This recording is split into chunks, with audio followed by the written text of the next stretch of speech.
Hello and welcome to another episode of AWS Howdy Partner. I'm Grobelny. I'm back. It's been a long time since I've seen any of you all out there in Twitch land, but I'm really happy that I'm here. And thanks for joining us. We're here today with JFrog, and I'm joined by, I can't play favorites, Claudine. I'm sorry. I can't say that you're one of my favorite hosts because then, but you are, just so you know. One of my favorite hosts here is Claudine with us. Claudine, you want to tell everybody a little bit about yourself? Well, I'll play favorites. You're one of my favorite co-hosts, so welcome back. I know you haven't done this since December, and super happy to see you back here. Am I supposed to introduce myself or something? I mean, I was here last week, so I don't know. Maybe people are getting tired of me if they join the stream like every week, but I'm a partner solutions architect here at AWS, and nothing has changed. I'm still having fun hosting Howdy Partner shows. And welcome, Jeff, to the show. Super happy to have you here today. Yeah, thanks for having me. It's exciting. First time on Twitch, so I get to tell my son, who plays a lot of video games, that I was on Twitch. So he's gonna wonder what video game I was on. But I'm a technical alliance manager at JFrog. I'm on the business development team. Don't let that title fool you. I've been a developer for a really long time. But as a technical alliance manager, I work with our technology partners to help them integrate with the JFrog platform. Yeah, we're going to be talking all things JFrog today, right? So if you're new to Howdy Partner, if you've never watched this show before, Howdy Partner is, I think at this point still, the only AWS Twitch show about our partner network, the APN, or AWS Partner Network. I'm Grobelny. I'm, just somebody who works at AWS. I've had a lot of job titles, a lot of different things.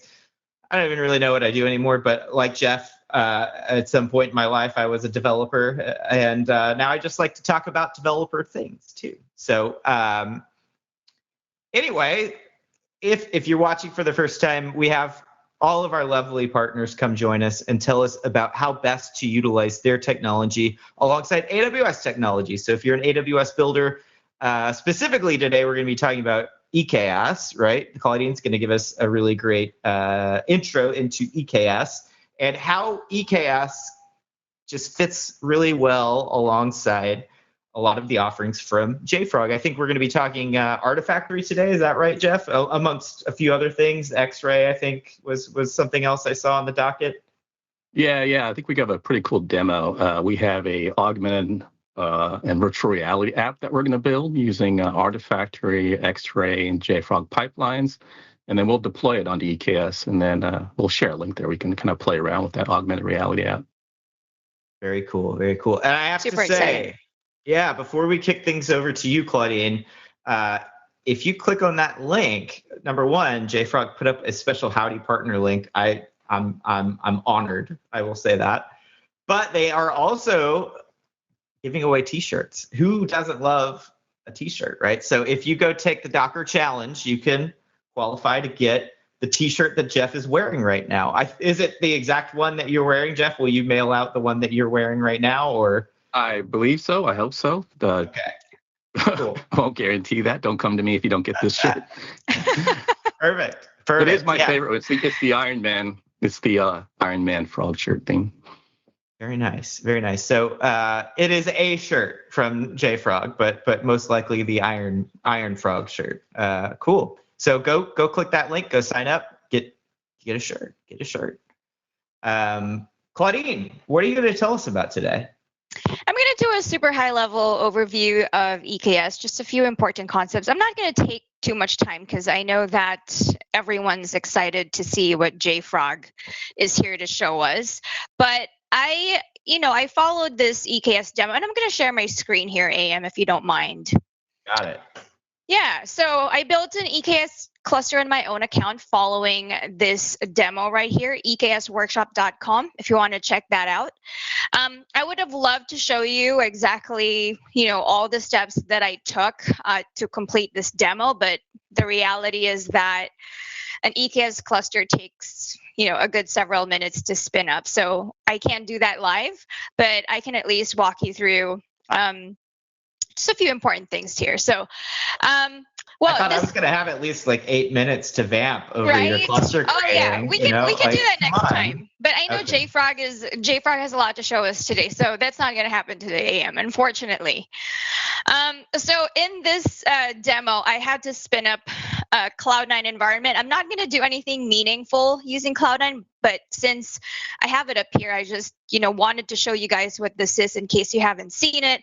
But Cloud9 is a cloud-based IDE that you can access through a web browser. It's running inside an EC2 instance in my own account right now. Of course, one of the benefits of using Cloud9 is that you don't have to install and manage an IDE in your own local machine. It gives me a shell as well, so I can install other software that I need or enter commands like git commands if I want to work with Git. So I used Cloud9 to provision an EKS cluster following this demo. So first of all, what is EKS? Amazon, yeah. Can I ask real quick, one of my favorite features of Cloud9, and I think why you had up our containers friends too, by the way. We should totally, Containers from the Couch, another AWS Switch show. You should check them out. I don't actually know what schedule they're running on, but we always got to be nice to our fellow show owners, right? You should go check out Containers from the Couch if you're interested in containers. But one of my favorite features of Cloud9 is it's role based. You don't ever have to vend credentials to utilize the AWS CLI, right? You can just use the role that's attached to the EC2 instance, and I think that's one of the motivators for the EKS workshop to use Cloud9. You're a big security fan, Claudine, right? That's got to be something kind of. You love. Yeah, I mean, I was going to show a lot of this, but I didn't have time to reconfigure my IAM role. And you can see that my IAM role is actually not valid. And I didn't want to mess around with it like, a few minutes ago. So, Okay. yeah. But definitely a good feature of that. So yeah, I did use Cloud9 to provision an EKS cluster. And what is EKS, AM? In case people don't know what EKS is. The letters, are they Elastic Kubernetes service? Is it everything's Elastic, right? I know, right? Yeah, but EKS Kubernetes. is Kubernetes, Elastic Kubernetes service. It's a managed service that lets you run Kubernetes on AWS without you having to install and manage your own Kubernetes control plane or nodes. What are nodes? Nodes are the machines that run your containerized applications. For every cluster, there's at least one worker node, which contains the pods, which are the things that actually make up your application. And the control plane is really responsible for telling the nodes and the pods what to do and when to do it, essentially. So it serves as the decision maker for a cluster. Okay, so you can actually create an EKS cluster with Fargate. And I know that this excites AM because Fargate is one of his favorite services.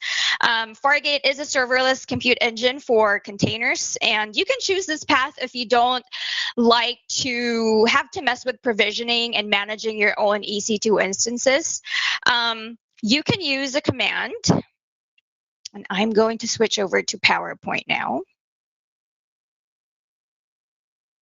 You can use a command or you can use a tool actually named EKS control. If I could figure out how to actually start showing my slides. I was going to say, we're still seeing your Cloud9 terminal. Yeah, there we go. So yes. EKS control is a tool that automatically creates a lot of the resources that you need in order to create an EKS cluster. So with this command that you see on your screen, I could actually, automatically create like a Fargate profile and a pod execution role with this command that you're seeing. Okay, so when my cluster was ready, I used a tool called kube control in order to test my configuration. The exact command was kube control get service. And actually, you can do a lot with kube control. You can run kube control create to deploy a cluster. You can do something like kube control config view to find out which of your clusters are available. You can run interactive containers in your cluster with kube control run. You can run kube control attached to a process that's already running inside a container. But you can do many things with it. But if you're working with clusters in production, and I know AM, we were talking yesterday about this, is it good? Is it a good idea to actually keep using kube control in production? There's a lot of opinions on this, Claudine, right? Yeah. There's this, I think, a general movement around imperative versus declarative. When it comes to infrastructure as code and deploying software, right? I think generally most people are using some maybe imperfect declarative mixture of declarative and imperative, but the wonderful state to get into, right, is where everything is declarative, where you have manifests that represent what should and is running within your cluster, and that all changes go through those declarative manifests.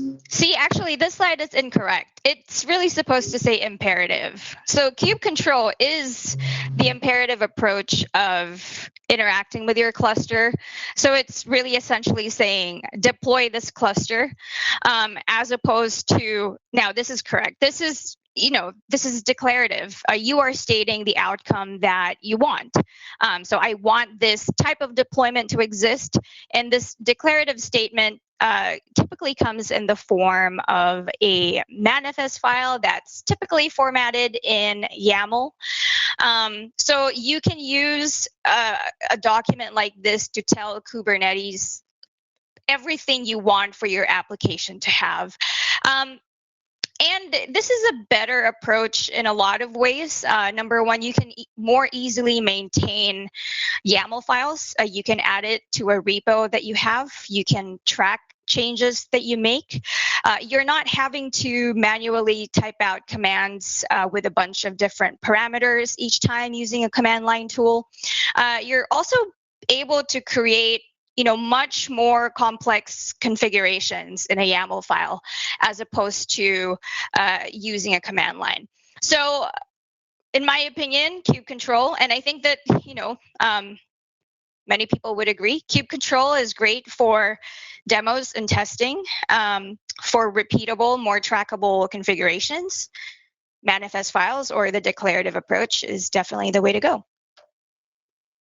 Yeah, and I said earlier, right? Like some people are doing both, and that can get you in some really interesting situations where if you don't make the change to the YAML file, for example, and you just make the change to the pods or the services or deployments or whatever Kubernetes object you're trying to update through kube control, you could get out of sync between the two to where now you go run your next update from the manifest and it doesn't have the things that you did to it with kube control, and it rolls back to an unexpected change or update that you had not tracked during these imperatives. So I feel like picking one or the other is even better than doing like a mixture of both. So I've seen teams get into the habit of we'll break in case of emergency using kube control, but even that, I feel like you should just probably pick one or the other and stick with it because it gets really hard to manage. See, Jeff, do you have some thoughts? Yeah, I'll add to that. I'll talk about DevOps later on, but it becomes really important when you define your environments. There's a term called GitOps, and for your applications, you're gonna define like the services. In the case of Kubernetes, what the configuration of that service looks like. And like you mentioned, you can have it in the repo and you can version control it. So let's say you add another application, another service, it's just a change to your deployment manifest, and then you do a commit, and then as part of the DevOps process, you can deploy that environment along with your application. And then if something breaks, you can come back later on and say, oh, what exactly changed to maybe cause that issue? So really important for DevOps. Cool. This is the last topic I want to touch on because I know we get asked a lot.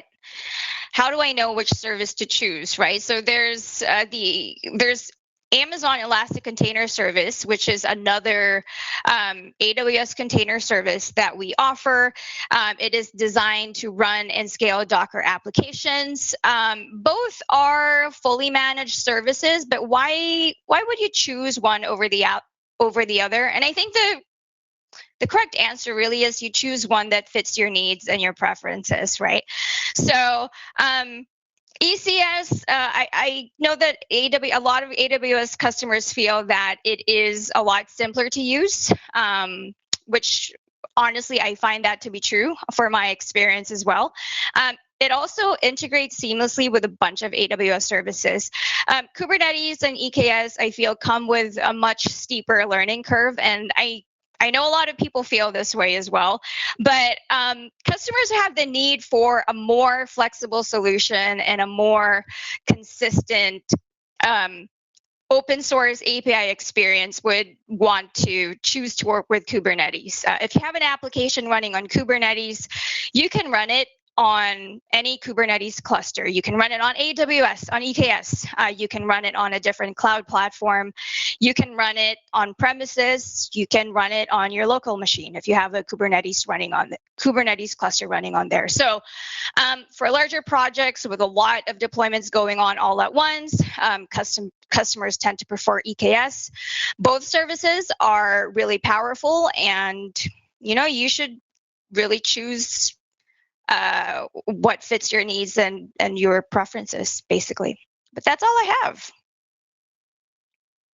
Yeah, that's great, Claudine. I totally agree with you. I think I've seen a lot of customers get a lot of value out of Kubernetes where they have multiple deployment environments, right? Where, like you mentioned, multiple cloud providers, on-prem. I know, for example, a partner I've worked closely with in the past, Rancher, creates a Kubernetes at the edge distribution called K3s. So like if you have so many different environments to manage, Kubernetes can give you a uniform deployment structure that makes it a little easier for deploying software out to all these disparate types of systems. And it's really important for a team that's trying to manage deployment across all these different vectors. I think ECS is doing some interesting things too, alongside that with ECS Anywhere, right? What we saw at reInvent coming out. I don't know if it's out yet or if it's still coming soon. Check into that, but I think that's for me when Kubernetes really clicked was, oh hey, actually I can use this across multiple different environments to deploy out software, and that's why it's worth this steeper learning curve and learning the Kubernetes primitive, and Kubernetes objects and things like kube control and all of that, right? What do you think, Jeff? I've used both ECS and EKS. So yeah, I think what you're saying is exactly right. If you're coming from a Kubernetes environment and that's what you're familiar with, you may already have some of these manifests set up. You may have a hybrid cloud, multi-cloud, and you want to have Kubernetes across those. Yeah, EKS is probably the way you want to go. But ECS is like super easy to deploy. If I want something up there pretty quickly, I could just point my container to ECS, have it deploy it, and boom, it's up pretty quickly. So yeah, it really depends on your use case, but both are great. Totally.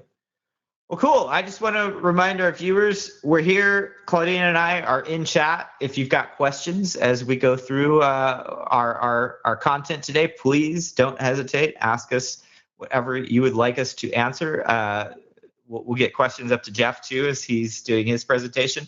Claudine, thank you for that. That was a great introduction into EKS. I think painted a lot of reasons why I'd use it, and also like how I'd go set it up, EKS control, and then if I'm just starting to get familiar with Kubernetes, I'll do things through kube control, and then gradually move to more of the declarative method of writing YAML manifests and automating things. So I think that takes us to Jeff, right? Like once you're familiar, once you've got your cluster, how do you actually deploy software to it in a more scalable, more repeatable way? And I think that's where JFrog steps in. It's a great segue. Yeah, we're we're going to build an application here and deploy it to EKS. I guess before I get into that, I kind of wanted to talk about JFrog for the folks that just aren't familiar maybe with the company. So we're in the DevOps space, and so the company's been around for, I think, about 10 years now.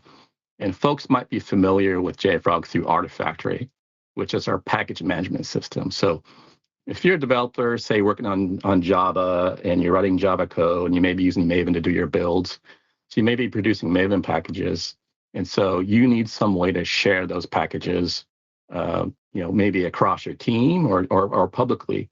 So that's where a package management system comes in. So with Artifactory, we support many types of languages in their package formats. We've been talking about Kubernetes, so you can build Docker images, you can host Docker images in Artifactory. Also Kubernetes Helm charts, we can host Helm charts in Artifactory. So that might be something where your company or team may want to have a repository that they control versus using like a public one. So that was 10 years back. That's where it kind of started. We expanded the package management features in there. And then probably the last few years, we've been actually expanding the platform. So now it's more than just package management, but we've expanded into CI/CD, security. What I'd like to go ahead and share, this is like a platform overview real quick here. I'll kind of talk through these components now. There we go. So Artifactory over here is kind of like, this is our beachhead. This is kind of where it all started. And this is our most popular software. Next after that, we've expanded into security. So that's our X-ray product. So now that you have your packages and your binaries posted up in your Artifactory, with X-ray, you can scan those packages and identify vulnerabilities. So that's very important. When your developers are writing that software, they're pulling dependencies down from other sources. Those dependencies could have vulnerabilities. You want to identify those before they end up in your production system. So that's where X-ray comes in. It also identifies maybe particular license issues. If for some reason there's a license type that you don't want, we will identify it there, and it also, again, prevent it from getting into production. What I'm going to do now is jump down to the bottom. It's kind of cool, Jeff. I see you've got like the SDLC right at the bottom there, showing you like where each actual piece of the JFrog platform fits into like my life as a software dev, right? Like, yeah, that's exactly right. Yeah, this platform is trying to like cover the whole software delivery lifecycle. So yeah, pipelines fills in that CI/CD part of the software delivery lifecycle. And so that's the orchestrator. And so that's the one that's going to pull your code in. It's going to build it. You may have testing that you want to do. It'll handle orchestrating with X-ray to do the security scan. It'll push it to Artifactory. And then the next one over here on the right is our distribution. So this is our release product. So you build your package, but typically applications are made up of multiple packages. And so what distribution and our Edge product allow you to do is create a package of your packages that forms your application, and then make it immutable. It's signed, it's delivered, and it could be delivered to like data centers, warehouses, supporting like point of sale systems. And so that ensures that what's being delivered has been untouched, uncompromised. So that's the distribution and Edge product. And again, that's releases. And then up above, we have our mission control and insight. So this is really for the management layer. So if you have all these tools, mission control provides the ability to manage this whole process, manage all the releases, allows you to manage. You may have a large deployment of Artifactory instances. You can see all that there in mission control, get an idea of how many artifacts you're storing in each of them, how much storage you're using, provides you insights on delivery. So that's our mission control and insight product. Okay. Cool. So I mentioned earlier that JFrog is in the DevOps space. So again, just kind of lay down this foundation. You might be wondering, what is this DevOps? And it's a term that's been used quite a bit. really what it is, it's the best practices and tools that help you enable software delivery.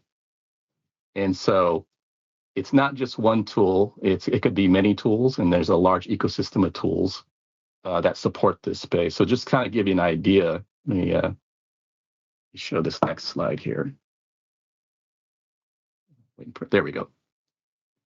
So this is a good slide of the ecosystem of DevOps. Again, this is for software delivery. And so, at each point of software delivery, at the beginning, you're going to have the planning, and you might be using something like Jira. And this is where you create all your tickets for building, tickets for features, tickets for bugs. Then you might have something like a source code repository like GitHub, Git. Then you're going to need to do some building. So you might be using something like Maven, like I mentioned before.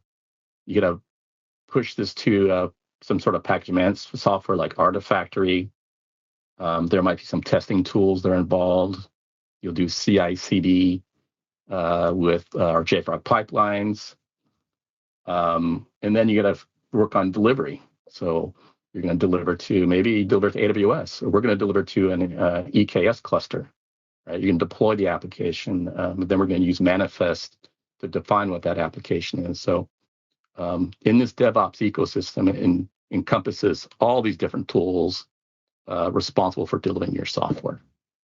Jeff, would you say it's fair to think of DevOps as a philosophy of trying to get more people involved into both sides that have traditionally been split between developers and operations, where either side can take kind of a stance of, well, that's not my problem, right? Like if the code's not unit tested, that's not my problem as an operations person. That's either QA or development.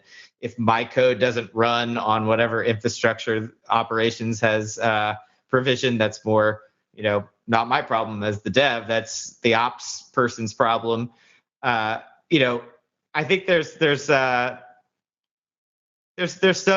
some viewpoints I've heard that like DevOps is an excuse to pay one person to do two jobs, but in my mind, it's more of kind of joining these two groups that maybe don't have the longest history of communicating openly and directly with each other, and trying to give responsibility to one team, right, and join that team into a quote DevOps team. Is that what do you think about that, Jeff? Yeah, you bring up a very good point.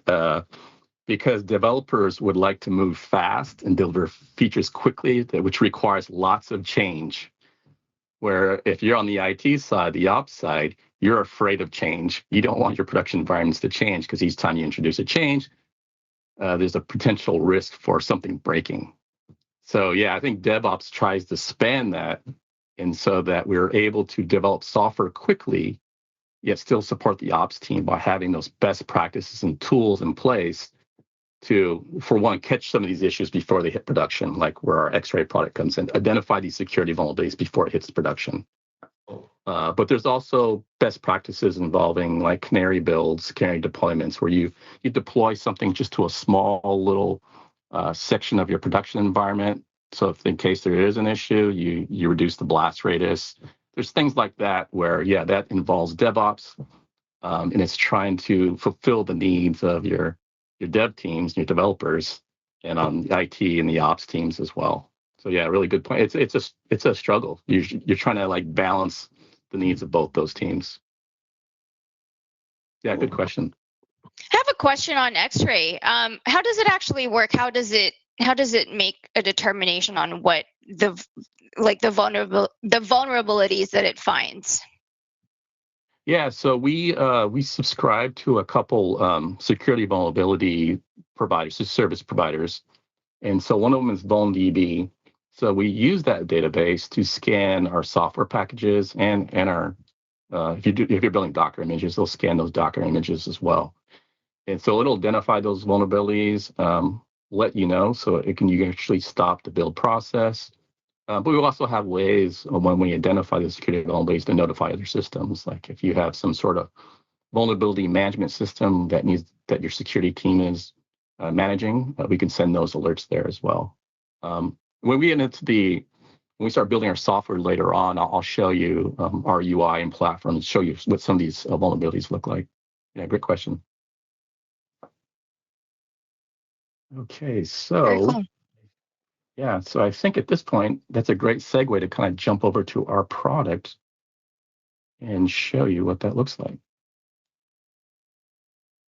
All right, so let me go ahead. So what we're looking at right now is our JFrog platform UI. And so this is a unified platform. So earlier I showed you on that diagram, we had Artifactory, X-Ray, pipelines. You don't have to worry about them being separate pieces of software. They're all unified in one place, so it's easier to manage, easier to use. So when we're looking at here at our main UI, the first one we're looking over here is our Artifactory. So again, this is package management. So I can come over here, looking over here, I can see all our packages in here.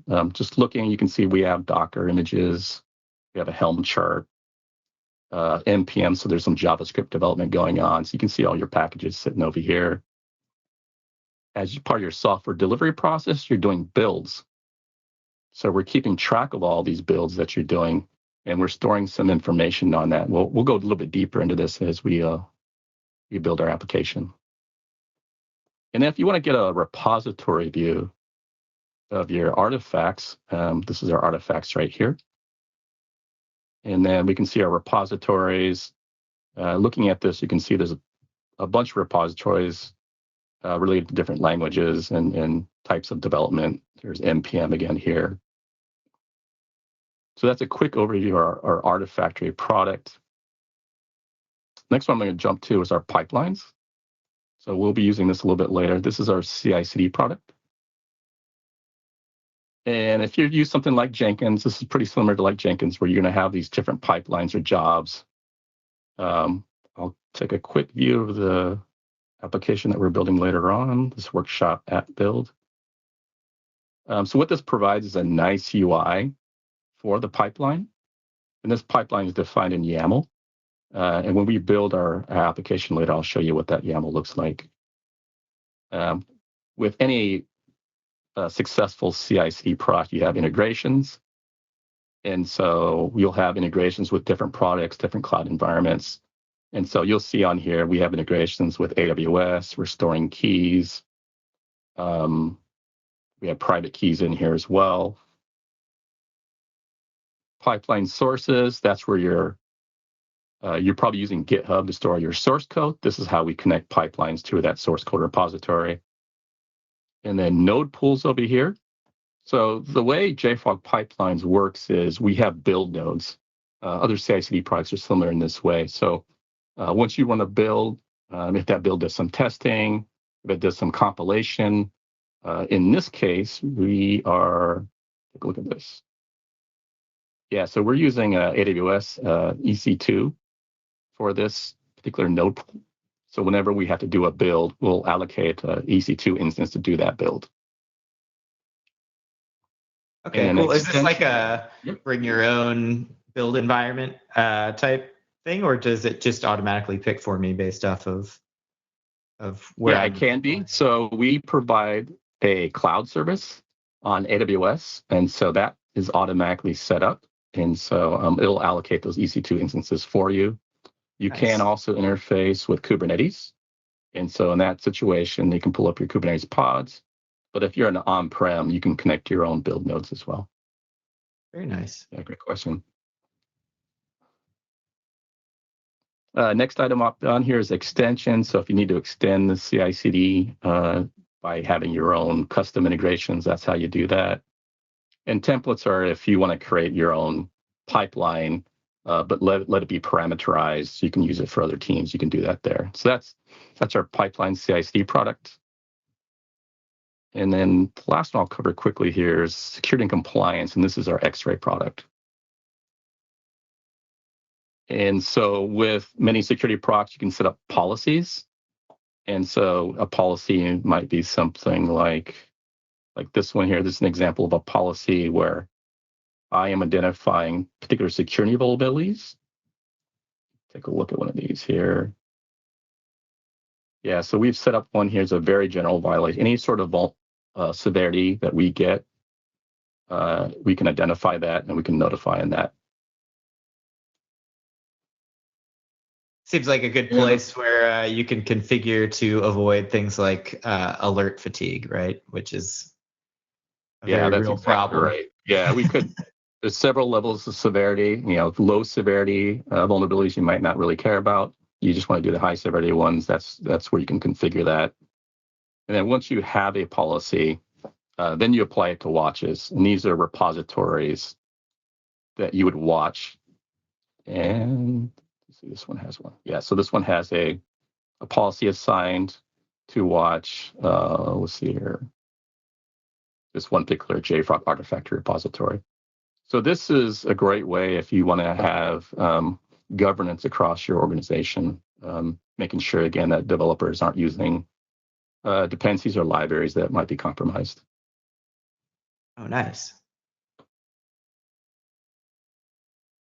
Yeah, Jeff, so, this might be an appropriate question for later. Tell me if so. But I mean, is that generally how you see people roll out JFrog? Is there like a governing body that sits over customers' JFrog? A team that they set up to go define out these things, or do you see it more of a collaborative, across all the teams of developers at a company? Obviously, I think these things depend on company size and goals and things like that. But are you generally seeing like a quote unquote JFrog administrator type role with customers that come in and determine, like what you were saying, these? Yeah. I think it's a combination of it's a combination of your DevOps administrators and your security team getting together.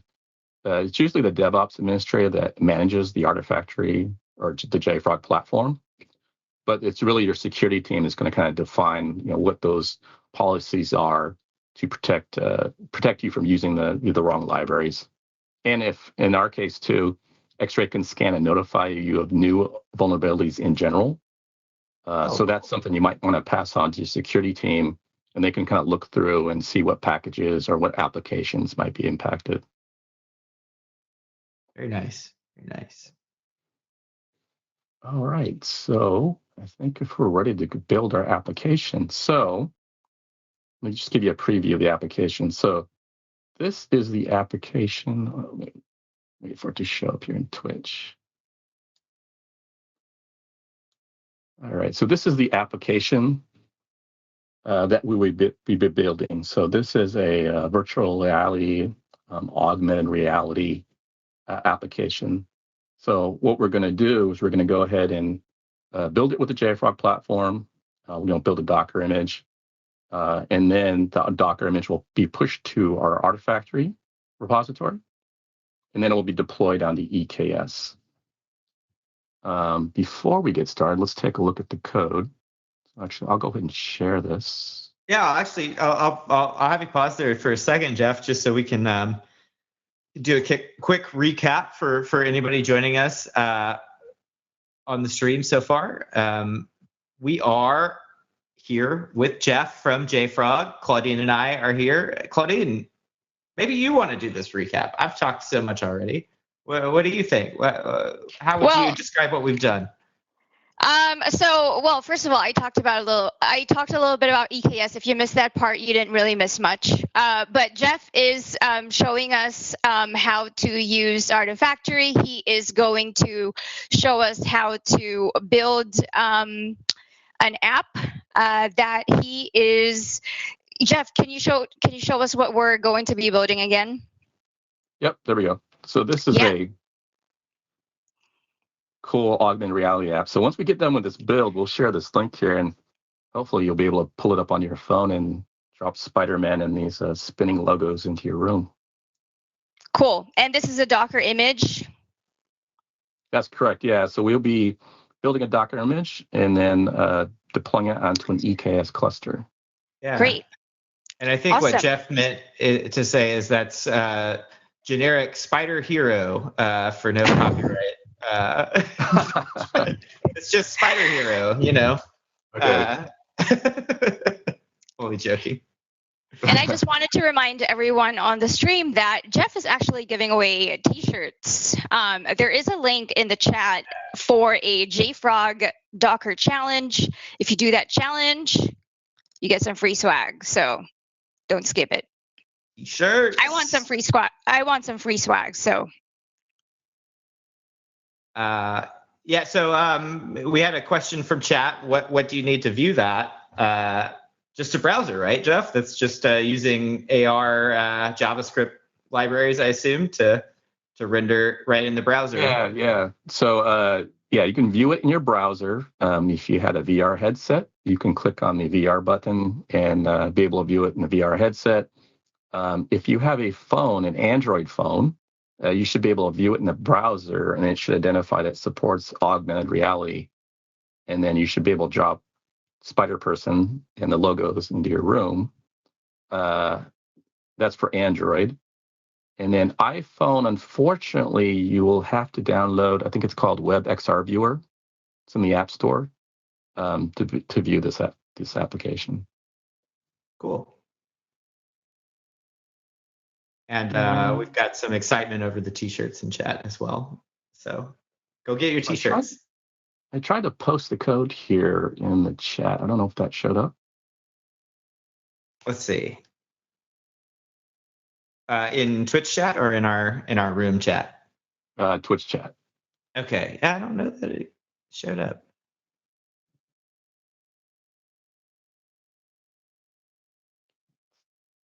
If you just want to send it to me in our room, I'll be sure to post the link to the code. Yeah, do here. 1 second. Got a question again from chat about everybody's really impressed with your AR, your application here. Very interested by it. You know, I think we're going to get to see more about how you actually got these characters to appear in AR through your demo, I hope, Jeff. But that's one of the things that is coming up. How to actually place these characters into this application. I can say too, from an AWS side, we actually have a product that helps build AR and VR experiences called Sumerian that I don't think gets talked about enough, honestly. It's a really cool thing. So if you're interested in AR, VR, you should go check out AWS Sumerian. I'll drop a link to that too. But hopefully Jeff will, I just linked to the code that Jeff's about to show us as well. Maybe you could tell us more about how you got this working. Yeah, let me go ahead and pull up my code. So the code just went to chat. I'm looking at it in my IDE here. So in that repository, you can see a view. It's called AWS EKS Workshop. The actual app itself is a workshop app. I'll get that in 1 second. I'll talk about is there a way you can actually zoom in and make things bigger a little bit so it's easier for us to see? Oh, yeah. Sorry. I can do that.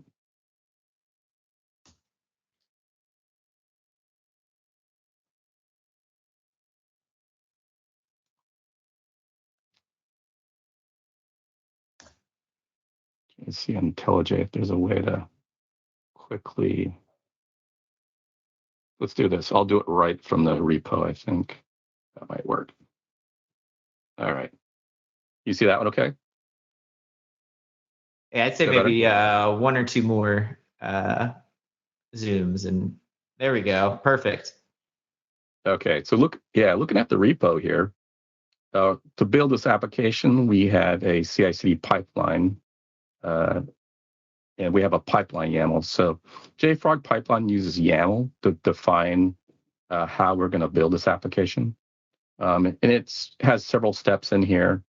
It has some resources. So resources-wise, we define a repo where all the source code is stored. We define the image that we're going to build. And then we define something called a build info. So this isn't something that's at JFrog we feel is really important about the build process and the packages you're building. So as part of building an application, we're collecting all the information, the dependencies, environment variables, and we're including that in build info. And so that's really important for traceability. When we look down in the pipeline itself, we're going to do a Docker build. So this is one step here where we're doing a Docker build. And then we're going to do a Docker push. So this is going to push it up to a repository in Artifactory. We trigger an X-ray scan here. So typically, if we discover some vulnerabilities in the X-ray scan, we'll fail the build. But for the purposes of our demo, we're just going to go ahead and let it go through so we can publish the image.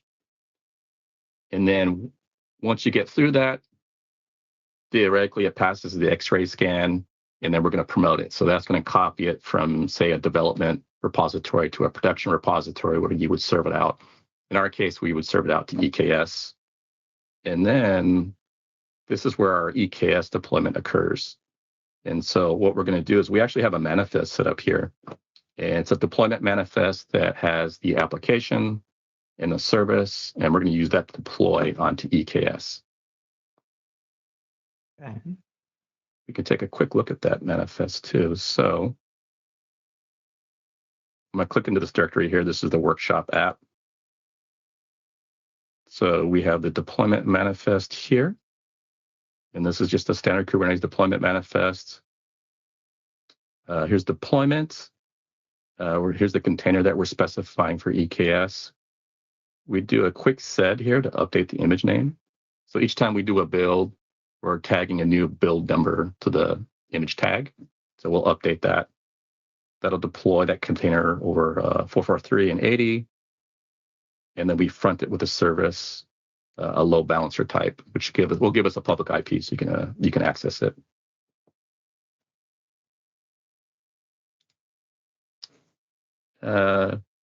Also, obviously, we have a Docker file that builds this image.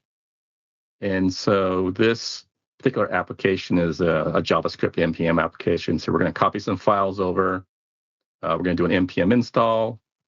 And then we're going to go ahead and package up the application onto a Docker image. So this is where the Docker file, the Docker build comes in.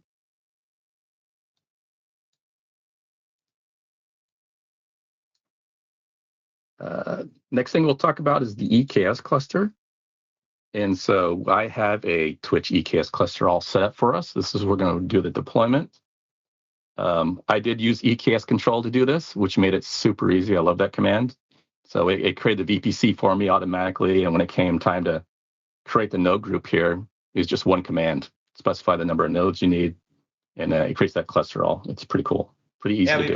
We've got to thank our friends, another partner over at Weaveworks. Our friends at Weaveworks, I think they started and do a lot of work on EKS control. One of the easiest and best ways to deploy out EKS, in my opinion, as well, Jeff.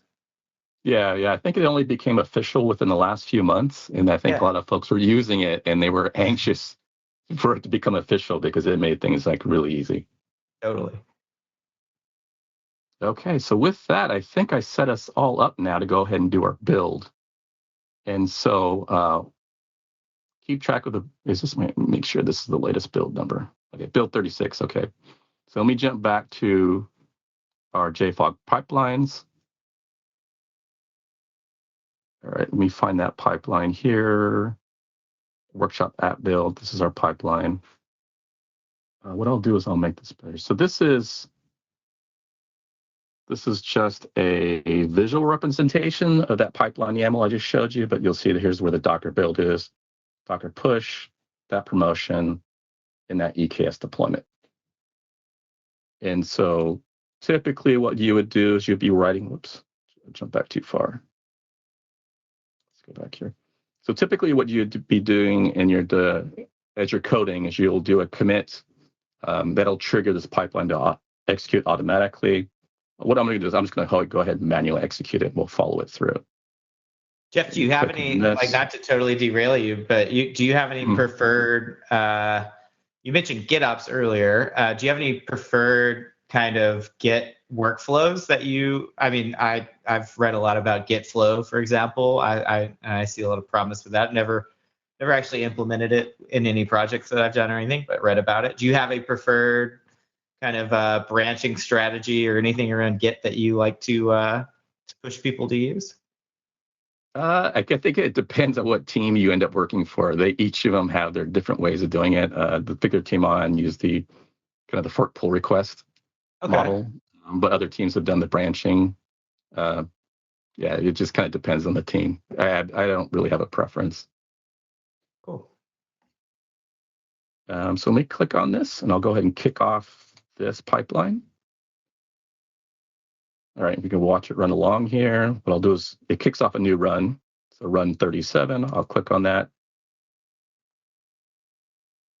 And so the first thing that we're going to do here is the Docker build. And so right now what's happening is that it's going to that node pool that I was showing you earlier. And here we have this default dynamic node pool. This is a bunch of EC2 instances. Right now we've defined it to be dynamic so that you can have dynamic or you can have a set of nodes. They're just sitting there ready to go. With dynamic, we'll spin one up. You can see here we have a max limit of 20. Right now, we currently have one provisioned. That's probably the one that we're going to use right now. So if I go back. So we're now in pipelines, is that right? That's correct, yeah. So this is the pipelines view. This is our CI/CD product. Right. So How do I actually, so if I need something on the build node, as you called it earlier, how do I actually go in and install, software that I need to complete my build? Like if I'm building, let's say a .NET Core app, how do I get, the .NET SDK installed? Great question. So with these build nodes, we provide some default runtime images. And these default runtime images have your standard tools installed. AWS CLI is on there, kubectls on there, Ansible. Some of your most common tools are on there. But if you do have, your own custom tool that you want to include on there and you want to reuse it for a bunch of different pipelines, you can create your own custom runtime image. And then in that step, you would specify that custom runtime image. Obviously, you have to build it, use Docker to build it, but then you can access that image. You could even pull it from the same Artifactory instance. The other method is just to go ahead and install your tool real time as part of your pipeline. That works as well. Cool. All right, so here goes, we kicked off the build process. So it looks like we got that EC2 instance allocated.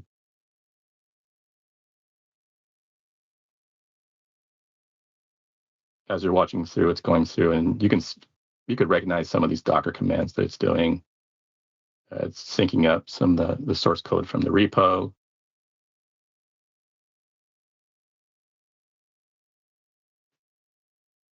And this will take just a couple minutes.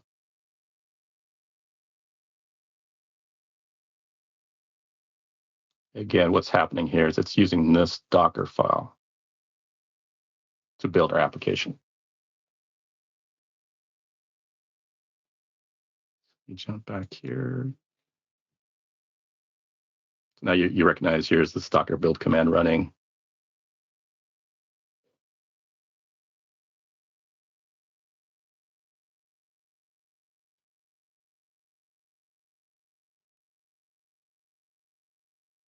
Just a second here. Nice. I'll ask you while this is running. I assume that you could do configuration settings, like why I asked about something like GitFlow, for example. Like GitFlow, you have feature branches, right? As you develop a new feature, and then generally they all get, as they get approved, move into a develop branch before they move into the main branch and get cut for release, right? So can you trigger build steps off of specific branches in your repo? Can you configure it? What kind of configuration options do you have for triggering a build from committing to Git? Yeah, so the way this works, it triggers off any webhook that comes, in this case, GitHub. So this one was triggered. You can have this triggered by commits. If someone does a commit, you can trigger it. It also handles multi-branch, so you can have a branch triggered as well, and go ahead and do the merge and do the build. So it definitely supports all those use cases.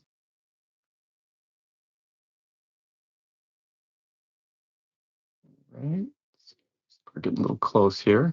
I buy us enough time for the build. I think so. Yeah, the build part's always one that you're not sure if there's some stuff that's cached that will speed it up, or if it's going to start fresh. I guess while you're waiting for that, I guess if you have an iPhone, you're one of those iPhone users, you might want to download that WebXR viewer. I have it right here. So if you're on an iPhone, you want to view this app. This is the WebXR viewer app. Nice. You can go check out Spider Hero.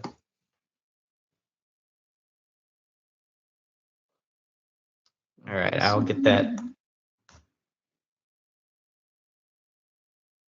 Get that link to the web there. Do you have any questions, Claudine?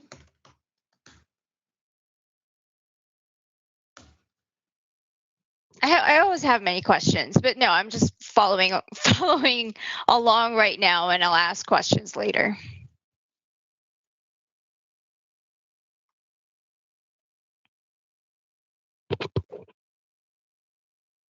I guess with any live demo, sometimes it takes longer than you anticipated to build this. G11 Canu, is that the link that you meant? Were you able to access the Docker challenge? Let me know in chat if you could get to it, and if not, I can try again.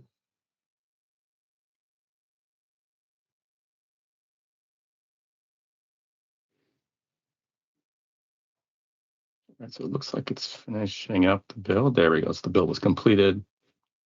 Now we're going to move on to the Docker push. That one should be a little quicker. Alex Smasha is rooting for you in chat, hoping that you made the requisite sacrifices to all of the live demo gods that you needed to. I thought I did. Well, nothing's breaking. Nothing's breaking. Taking just famous a little bit last longer. words, right? Yeah, okay, push completed. That's good. Now we're going to do the promotion. Great. So that's been promoted to our prod local repository, just to kind of go back here and show you our repositories. So let me get down here, workshop. All right, so this was the first repository right here. We have our workshop app posted here. You can kind of consider this like your development repository.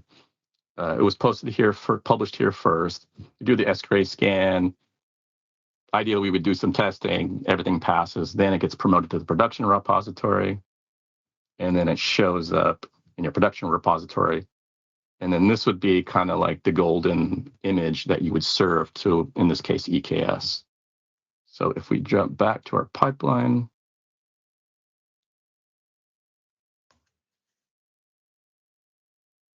So where in the pipeline does the actual cluster, the EKS cluster, get built?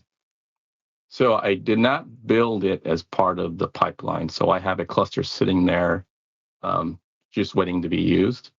And so it looks like the deployment step ran. So I can show you what happens in that deployment step. If we can jump over here to the EKS deploy. So EKS deploy occurred. As part of the step, you can see what happened here. So what we've done is I've updated that deployment file that I showed you earlier and added the real image name based on the run number, created a new deployment file, and then I use kubectl. So we applied that deployment file. We put it in this namespace called AWS EKS Workshop. And then once that deployment occurs, I have a little wait here that checks the service that we deployed and waits for it to be up. And once that's up, then we get the URL to our application. I have a self-signed search, so that takes you here. And then there you go, build 37. Oh, nice. So that's really very nice. We had a question from chat too, Jeff, as you were trucking along. I linked out to a getting started page I found after Googling for JFrog, but any specific getting started resources that you would recommend for somebody new to JFrog to go check out? Yeah, that link you posted there is a great link, that JFrog getting started. Also, our JFrog free tier, if you just go sign up there on AWS, you'll get a bunch of resources to get you started, along with getting your own free instance of Artifactory, X-Ray, and JFrog pipelines. So let me get the link for that.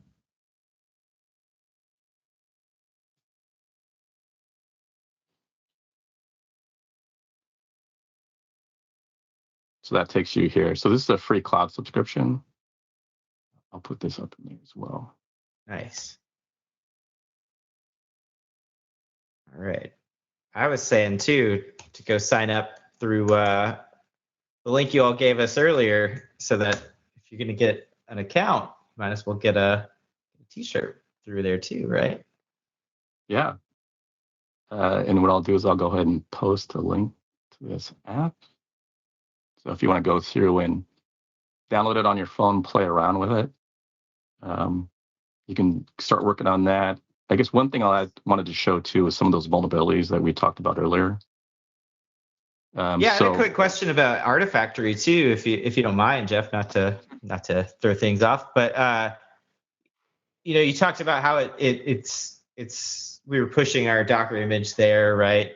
So essentially Docker is then handling the dependency management of all the things that you're downloading alongside your application. Like if it's a Node app, your Docker image includes the Node modules that it needs. But what about other package dependencies? Like how does Artifactory handle that? So clearly, Artifactory will go in and check the Docker image. But if I were just building it outside of Docker, if I was just building a Node.js app, how does it handle package dependencies? How does it scan those things? All that through Artifactory.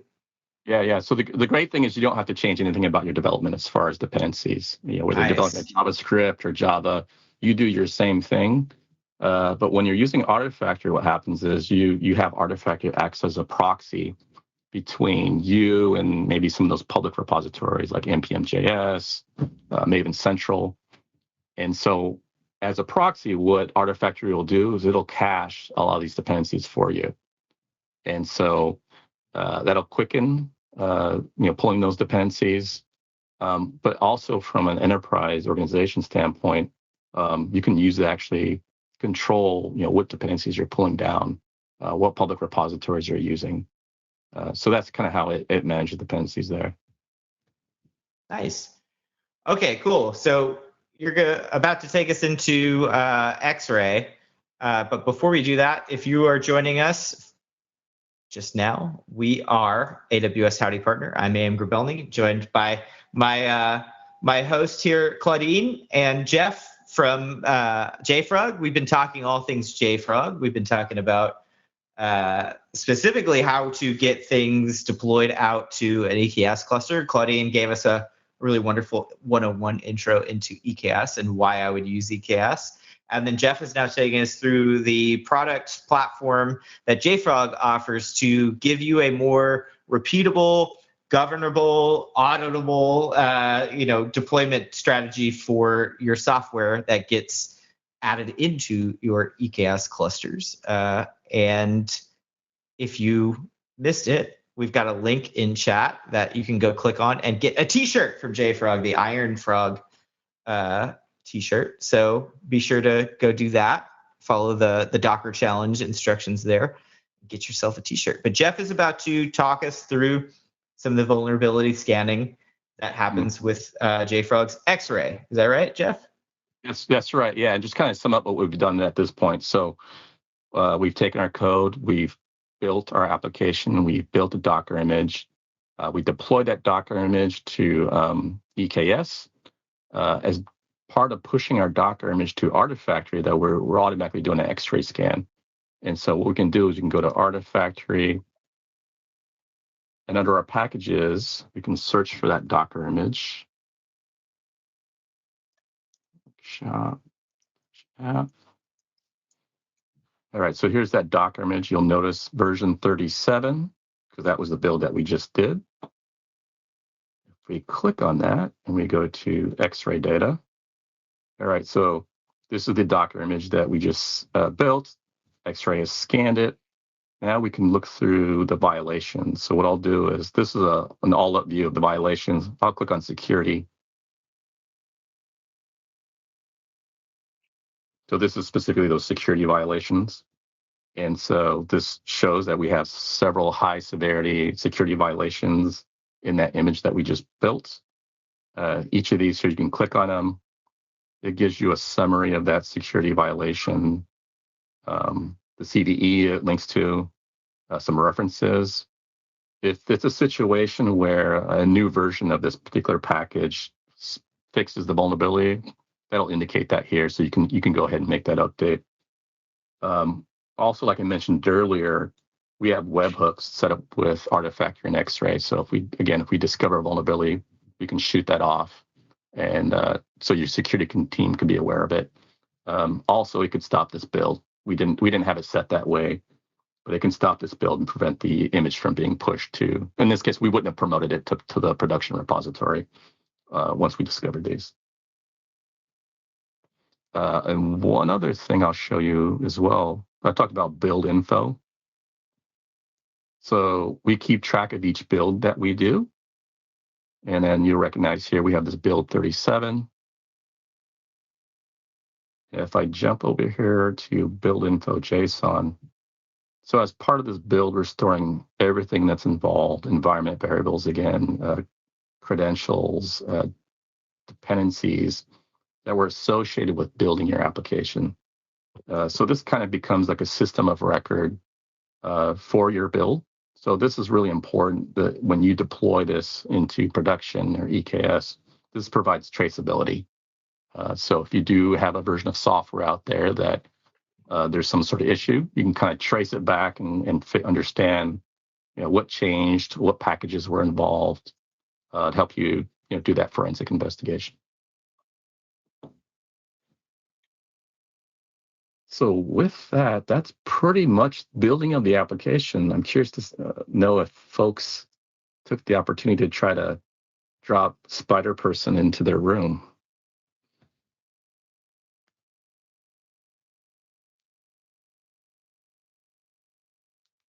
I don't know if I can show that on my phone.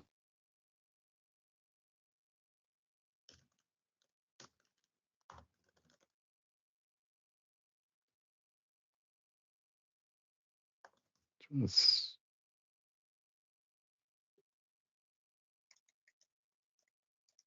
By the way, Jeff, you're getting a shout out in the chat. Somebody thinks that you're doing a really good job showcasing JFrog in today's session.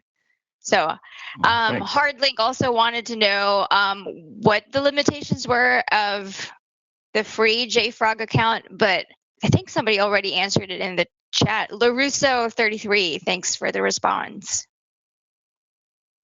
Yeah, she works for JFrog. Yeah, there's some usage and storage limits, but for playing around with the platform, you probably never hit that. So I'm trying to see. I don't think that's going to show it very well. I think it's blurring. I think Chime is blurring it. Oh, there. You can kind of see I it. can kind of see it. Spider Person's floating. Oh, cool. But what you can do is you can kind of walk around the room and walk around Spider Person and the logos. So there we go. I love it. That's great. That's awesome. Well, cool. Jeff, I wanted to ask you maybe around Artifactory. Those packages are getting produced. Where do they then stored? In Artifactory, or can I choose a storage medium where the packages are actually stored in? Yeah, you can. It's configurable. So nice. It depends on the environment you're on. So if you're using our cloud, you can choose to use AWS, and so that storage would be S3. That's definitely configurable there as well. But yeah, you have a lot of options. If you're on-prem, you can have other storage solutions. Cool. I was actually asking with a secret push to hopefully have S3 be a choosable option, because that's one of my faves. So good to hear S3 get mentioned there. Yeah. Oh, Claudia, we have another question We in have the a chat. question in the chat. Jeff, does the pipe, and this is from Hardlink, does the pipeline support managed executors? Like, Managed. yeah. So he actually, or they expanded on that. I mean, so they said like Jenkins Cloud to start an EC2 instance. Yeah, that's exactly how it works out of the box if on cloud on AWS. And so let me go back and kind of show you on pipelines, we have this node pool. And so in this case, it's a dynamic node pool. We specified that we're going to be using C4 large instances. And so let's see here. Do we still have? Yeah, so you can see earlier we provisioned one and one was in use because we were using that to build our application. But now that we're done, it's gone away. So, and you can bring your own EC2 nodes as well. If you want to have your own in here that you want to stand up all the time, you could do that. I also mentioned earlier, you also connect this with Kubernetes as well.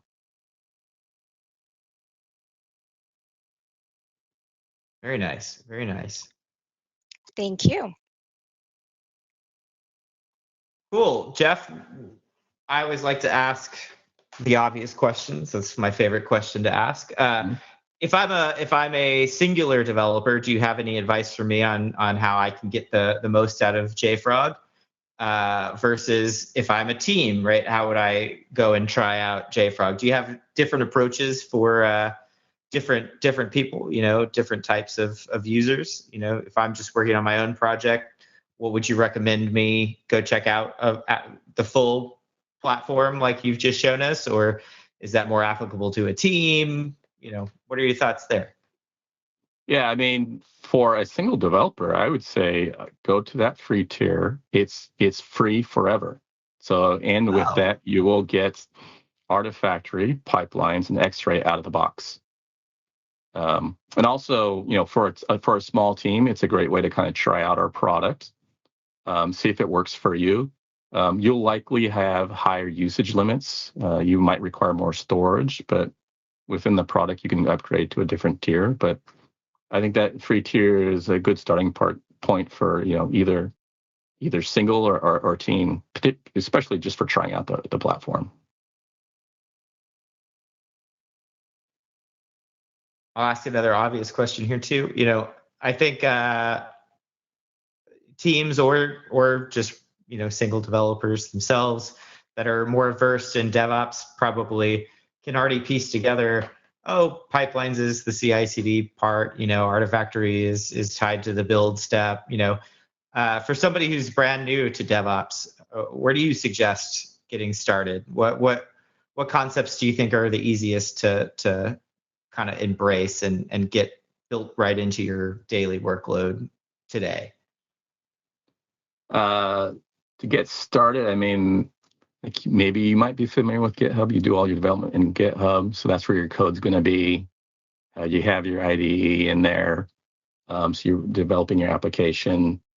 You definitely want to get familiar with the different components of the DevOps software delivery life cycle, right? So that's the package management. You're going to be building your application. You're going to be using other packages to build your application. So you want to be familiar with that. You want to be familiar with the CI/CD. So that's kind of central to software delivery. That's the orchestrator. That's the automation. It kind of pulls everything together. And then also, you're going to need to know where you're going to deploy to. Definitely sign up. If you don't have an AWS account, you should have one because you're going to have to deploy this application somewhere. I doubt that you have the data center within your at home to deploy this stuff. So you want to deploy this to EKS, ECS. If you're doing Kubernetes development, you're going to build Docker images. You'll need to learn about Docker images. But then to get started, you might want to just deploy to ECS because that's the easiest one to use. But if you want to get familiar with Kubernetes, deploy to EKS. That's kind of just off the top of my head. That's kind of the route I'd go.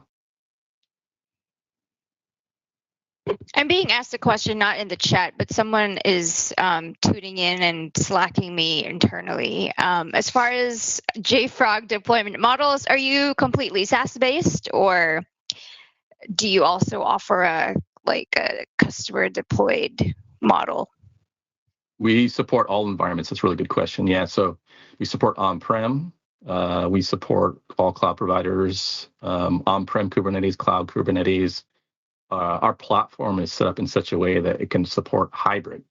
So you could have a JFrog platform deployment that supports your team that's doing on-prem development as well as your team that does cloud development. It's universal, and it gives your development teams choice, which I think is really important. We had a question in chat too, Claudine, if you wanna ask that. From Hardlink. Yes, Hardlink, please never have a last question. I'm going to echo what AM said. But does the Docker repo support more than one level for images? I think you're saying multi-layer. Yes, it does. I think that's what that means. Yeah, so you shouldn't have a problem there. It supports that. Cool. How cool is it that we've got internal employee viewers too, Claudine? Right. I know, right? They thought that was a really good question too. Oh, I see in the chat. Yes, it does support multi-level for naming. Cool. Okay. Well, is that all you had for us today, Jeff? Is there anything else you needed to show us? I think. Yeah, I think that covers it. Okay. Hopefully, that was a good. It's great. Presentation. Yeah. Not just good. I would say it's great. What about you, Claudine? I think it's great. I think I have one other question, Jeff, if you don't mind. So I'm super excited that you have X-Ray and you're actually injecting security into the pipeline. But I want to hear from you. Why is that critical? I know here at AWS, we always say security is job zero, but I want to hear from you, like, what value does this bring? Injecting, security into the pipeline, making your build fail if a vulnerability is detected. What value does that bring? Yeah, it's hugely important. People probably heard this term of shift left DevSecOps, right? And this is probably relates to the conversation we had earlier about the kind of culture clash between the dev teams and the ops teams, right? Without shift left, we could be building applications that have security vulnerabilities, and we could be deploying them to production. And then once you have a security vulnerability in production, it becomes that much more complex to solve, to fix, that much more costly as well if it's in production. So the shift left is trying to move that earlier in the development process so that we can discover the vulnerabilities early, where we can fix it early. It's easier to fix, easier to diagnose, less costly, and avoid having those security issues going into production where obviously it's much more public, right? How many times have we seen a security breach on the news and the newspapers? We shift left, we can avoid that. Totally. Makes sense to me. Yeah. I mean, with the convenience that a lot of package managers bring, I swear there's a node package for literally anything. I think it becomes easy just to ignore, right? And easy just to pull any library in without doing any kind of research or knowing anything about it. And so offloading that responsibility to go out and vet code, right? Which is, a very tedious process to begin with. Having a tool alongside to do that instead of having your devs have to do it, I think is immensely valuable, right? What do you think, Jeff? Yeah, absolutely. I mean, they're also with Artifact. You can control these libraries that are coming down. You can identify whitelist, blacklist type of policies. I mean, there's been cases too. I think there was one a while back where there was a library that maintainer no longer maintained, and someone adopted it and injected a security vulnerability in there, and people continue to use the library. And if you don't have control over that, you could be setting yourself up for some maybe a cyber breach later on in production. Totally. Yeah. It's always nice to have your back, through a nice robust tool like JFrog. So if you're just tuning in, you missed it. You missed the show. Where were you? Just kidding. You can obviously watch this on demand. This will be posted as an on demand episode very soon after, if not immediately after, depending on how quickly I can head over to the account and create the highlight. So be sure to check it out if you're just joining us now. But Claudine started us out with a really great, amazing 101 demo of EKS and why I should use it and how to get started.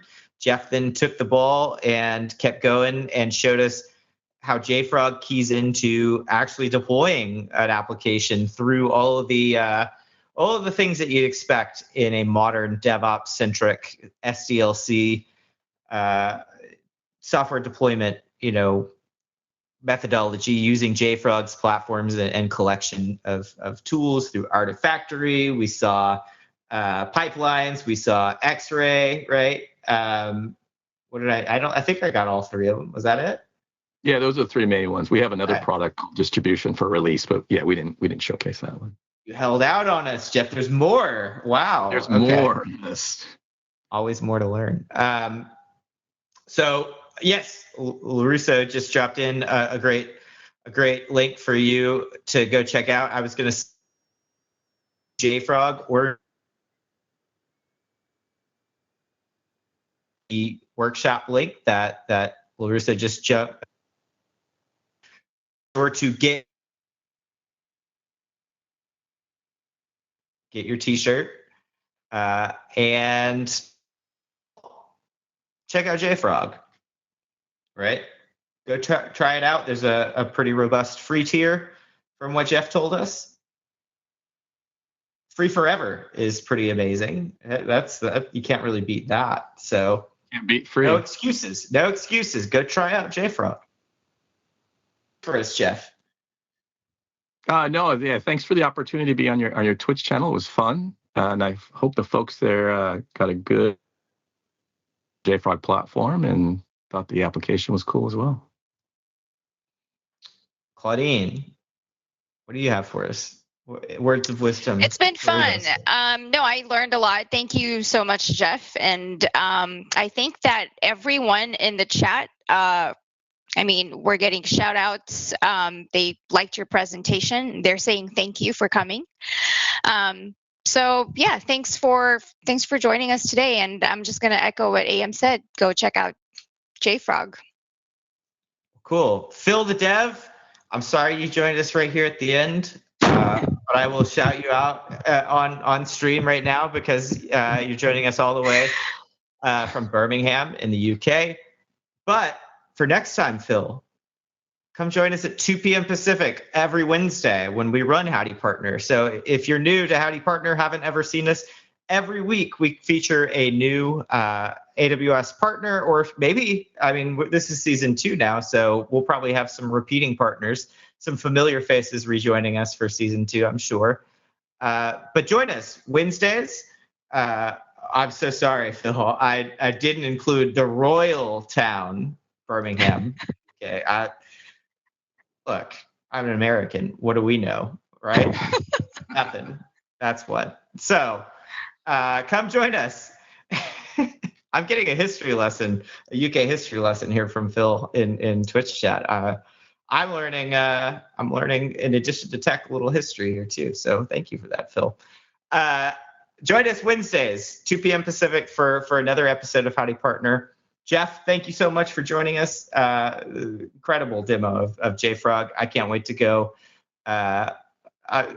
Phil's still going. I don't know what to do. It's amazing. Phil, you're my new hero. Thank you so much. Since Jeff didn't get to talk about everything, maybe Jeff, we can think about doing another episode in the future in a different season. You can talk about everything we missed out on today. So absolutely, there's plenty of stuff to talk about. Wonderful. Claudine, thank you for joining me too. It's always a privilege to get to host alongside you. I can't believe that you still continue to host all these shows with me after you've done so many. I am honestly shocked that you keep inviting me back, but whatever. All right. Well, we'll wrap up here. Thank you for joining us. We love you all. You are amazing people. Thank you. Please join us next week. We will be at 2 p.m. Pacific on Wednesday, like I said. Go get your JFrog t-shirt. Don't forget. So even Phil, who joined us a little late, you can go get that t-shirt. Oh, and Janisky's joining us now. Everybody's jumping in here at the end. Hey, Janisky, how's it going? Good to see you. All right, check us out next week, 2 p.m. Pacific, Wednesday. Don't be late. Oh, we didn't do our sign-off. We always do our sign-off, don't we, Claudine? It's been so long. I completely forgot our sign-off. You always do the sign-off. I do the sign-off? Yeah. Nobody else does the sign-off? It's just me? Yeah, I think it's just you. All right, that's fair. Usually we have our guests, Jeff, and I guess when I say usually, it's just when I'm hosting. We have our guests pick a sign-off. Since this is Howdy Partner, we have you pick between y'all come back now. I always forget them all. This is why we don't do the sign-off anymore, is it? Because I can never remember. Y'all come back now. Happy Trails or Giddy Up. Those are the three that you can pick from. And someone gets to sing it? Is that how that works? No, we all just yell it as loud as we can, and we sign off. So you pick our sign off. Y'all come back now. LaRusso wants y'all. I'm in Texas over here, LaRusso. So this is why this is called Howdy Partner. So we're gonna do y'all come back now on 3, and in the stream. Sound good? Yep. All right. 1, 2, 3. Y'all come back now. See ya. Thanks for joining us. Bye.